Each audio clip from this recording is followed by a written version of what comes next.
ची झाडांची, हिरवळीची, कुठल्या तरी सुंदर दिसणाऱ्या अशा परिसराची कविता, अशी निसर्ग कविता, तिला आपण निसर्ग कविता म्हणतो. पण माझी निसर्ग कविता जी आहे, ही निसर्ग कविता ही शेतात येणाऱ्या त्या भुईतून, काळ्या भुईतून, तांबड्या भुईतून येणाऱ्या जे अंकुर त्यातून येतात आणि मग शेतकऱ्याचा मृगाचा पाऊस पडलेला आहे, मातीचा मृदगंध दरवळलेला आहे आणि सबंध शेतकरी समाज, माणसं, गुरंढोरं ही त्यातून उभी राहत आहेत आणि पोटा पाण्याला लागणारी ज्वार, बाजरी, कपाशी, केळी हे जे आम्ही निर्माण करतो हे सगळं या शेतीतून येत आहे.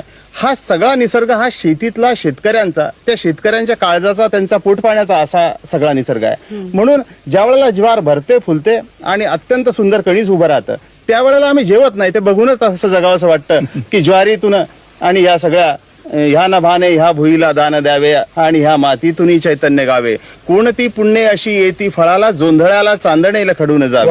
हे जे सगळं आहे तर हे तिथल्या जीवनाची, त्या शेतकरी जीवनाची कविता आहे, त्यांच्या पोटाची, तिथल्या काळजाची. हे जर करपून गेलं ना, सुकून गेलं ना, तर आम्ही जगू शकत नाही. आणि ते जर बहरलं की आम्ही म्हणतो की पक्ष्यांचे लक्ष हवे, गगनाला पंख नवे, वाऱ्यावर गंधबार भरलेले ओचे, झाडातून लदबदले बहर कांचनाचे, घन वाजत गाजते थेंब अमृत.